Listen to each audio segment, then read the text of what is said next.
It's a hard story, painful. I really miss you, all of you, and I'm sorry to be so late to announce this and to tell you about it, what I have been going through. I'm live again. I'm alive. I almost die. Maybe some of you see my post in my page in Facebook about I was in hospital. Yes, I've been in hospital. I've been in ICU. I have been suffering for almost 1 month. In a normal day, I woke up.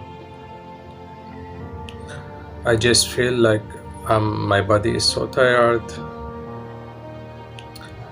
I have headache. I start to have a fever. I was thinking it's a normal things usually happen to me or to anyone to have body pain, fever and headache. But those things start to get bad, more bad. I was feeling so tired really, and the headache was attacking me so hard. So I tried to check my temperature. I was amazed that time I see it is 40. And I know it's dangerous to be a 40. So I just take the normal medicines like paracetamol or something. I said I will be better. But the fever, it was keep continue. So the first day I said it must be a normal thing and I can manage this. And second day, my brother, Danilo, he advised me, let's go to hospital.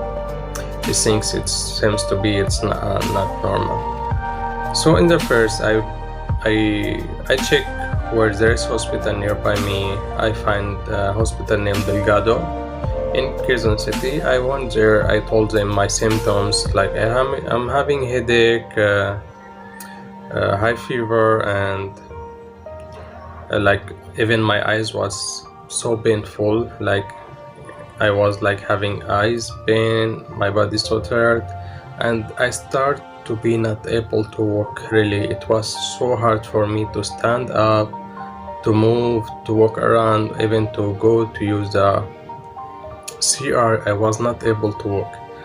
So I've been there to Delgado Hospital. They said maybe your symptoms is like seems to be is a dengue fever. I was like, first time I hear about this dengue fever, they said this came from mosquito bite or something like that. They asked me if I travel around or I go out of Metro Manila, but I haven't been outside. So they make for me a test. Then after the test, they said you have not dengue and we cannot like admit you in the hospitals because we don't know like what is going on with you, or we are going to make for you a lot of tests. And I said, oh my god, that's one, it gonna cost me a lot. I just been in this Delgado hospital for 2 hours. I spent like around 11,000. I said, okay, let's go home and see what's going on. The doctor there, they just gave me like again paracetamol and nothing else. I go back home and the things getting worse. So that was like the things getting worse. It was a third day of being sick. So my friend, he told me, let's go to a public hospital in Quezon City, near to Quezon City Circle. At that moment, I was losing breath. Like I am not able to breathe good. So I have difficulty in breathing. Like it was so hard. My breathing is so short, really. I was making I'm not able to really breathe well. So we went to that hospital. We met the receptionist there in the hospital. She said it looked like you don't have anything, and I was that time really not able to walk. They bring me in a chair well to her, and I was like not able to breathe. She said just go home, take shower, and you will be okay. We cannot admit you here. We cannot accommodate you because we don't know what is going on with you. I said, how you are going to know what is with me if you didn't bring me inside or check me or make me any test? So I end up going back home and my situation is so bad. I just slept at home. In that 3 days I was also not able to eat. If I eat anything or I just drink water, I'm going to vomit. So my body is getting weak and weak more because I'm not able to eat. My friend tried to cook me something, I eat, I vomited. So in the next day my friend also they said let's go to other hospital in San Juan somewhere. Also we go to the hospital, it was a public. Also they refused to admit me and they said maybe we can put you in isolation for COVID, but I have already done the COVID test and I have not COVID. So they end up, they said we cannot admit you or bring you inside. So we find out there is hospital nearby, San Juan Medical Center. I've been there. They bring me to emergency. They start to make me a lot of tests there. They make me PCR test, all negative for COVID.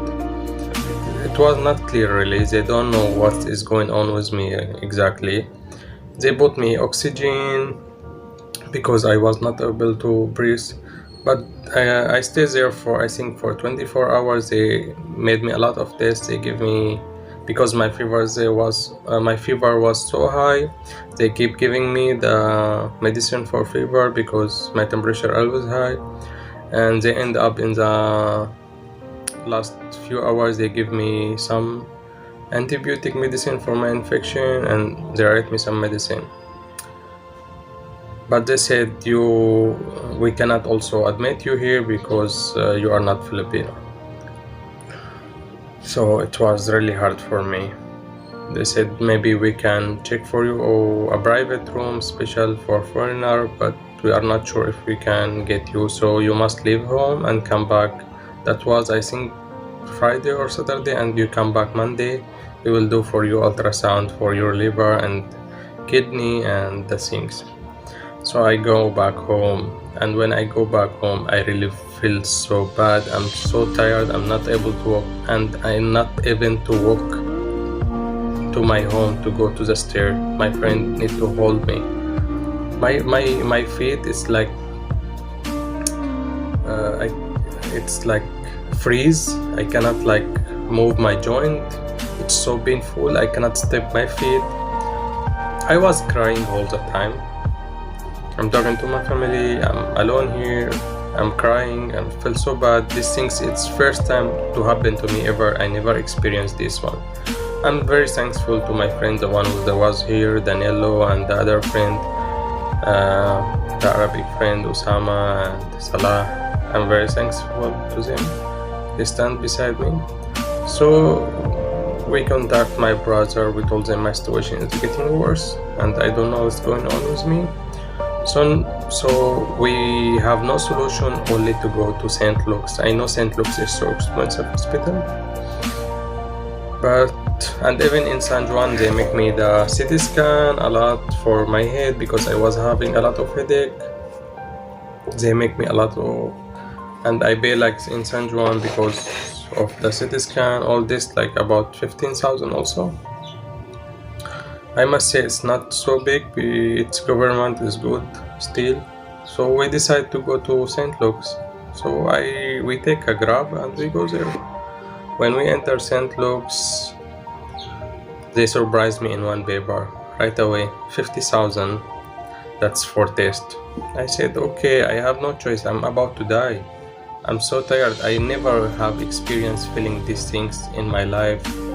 I'm so tired, I'm not able to walk, my fever is so high, and I start to know. I didn't tell you this or mention this to you. When I was, before to went to St. Luke's, I was sometime not able to know my friends. When I see my friends, I'm telling to them, who are you? So the things is getting so serious with me, really. I was like thinking something improper, like starting my mentality to change. I feel there is something in my body, someone kidnapped me, someone put microchip in my body to control me. So because I'm really sick, my fever high, I start to to have like imagination, like things out of the world. Imagine how I was sick and tired, and I was feeling I'm going to die, really. And I was telling to my friend, if I die, just tell to my family how much I love them, and if there is possibility to send my body to Syria, to my country, to just do it for me. So when I went to St. Luke's Hospital, they start to make a lot of tests with me. They start doing CT scan, MRI, X-ray, a lot of tests, COVID tests. So they really did a lot of tests for me, and I was dying when I'm doing this test. I count how many injection I get in my hand, 58 injection of getting blood sample, a lot of the IV. I was having IV in my hand, a lot of injection, a lot of treatment, and they find out I have a blood infection, and I have ammonia in my chest, and I have liver infection, and my situation is so bad, and that blood infection, it called sepsis infection, and they don't know from where it come, and maybe it's long time. So they told me, you have all this infection, and your situation is not stable, and your life is in dangerous, and we need to bring you to ICU. So I have no choice. Okay, bring me to ICU. They bring me to ICU 3 days. I must say, I stay there in ICU 3 days. I was getting a lot of treatment, a lot of injection, I don't know, a lot of antibiotic, a lot. I'm having also cannot breathe well. I'm having oxygen all the time. After I stay there in ICU 3 days, they make test again. They said, your body is improving, the infection is getting lesser, so we may bring you back to the normal room. I go back to normal room, start the treatment going on. I stay in St. Luke's about 18 days, and imagine the things was, I'm sick and I'm stressed same time because of the bill of the hospital. I know St. Luke's is one of the most expensive hospital here in Philippines, but believe me, I was having no choice. I'm about to die. So we go there. My bill was about to reach 600,000 peso. And I don't know what is going on with me, how I'm going to settle this, how to go out if I'm well. So in the last day, I start to get better, treatment good, a lot of doctor, like 10 doctor came to me every day, will come to me every day, nurse, they really take care of me. And they told me, if you didn't come in the right time and you treat the infection, you might die. So it was true, I was like between dead and life. So I'm alive again, I'm alive again, and I'm back to you guys. I promise you I will not leave you. These things made me more strong, and let me who care about me, who's the people stand beside me. In this situation, you will know the true people, the true friend. You will appreciate your family. I'm really thankful to my family. They support me a lot. They help me to pay my bill. I thanks everyone. Like also, I get a government assistance. I appreciate that also. My friends, they help me in that, and some community, they help me in that to do this government assistance. I'm so glad and so happy that my family was there for me. They send me the money I need to settle these things, and they stand beside me. And special thanks to also to my brother Danilo. He stand beside me. He didn't leave me all this time. It was almost a month he's beside me. Even he's working, he's still going and coming back to me. I really appreciate him, and I know the true people around me. When you are in bad situation, you will know the true people who's around you. So I'm thankful to God that I'm back to you guys, and I'm strong again.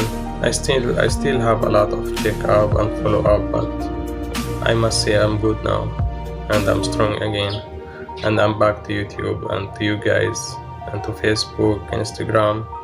I will be active again. I'm sorry for leaving you this time, and I'm thankful to everyone who asked about me when they see my post I'm in hospital. Thanks everyone, I appreciate that.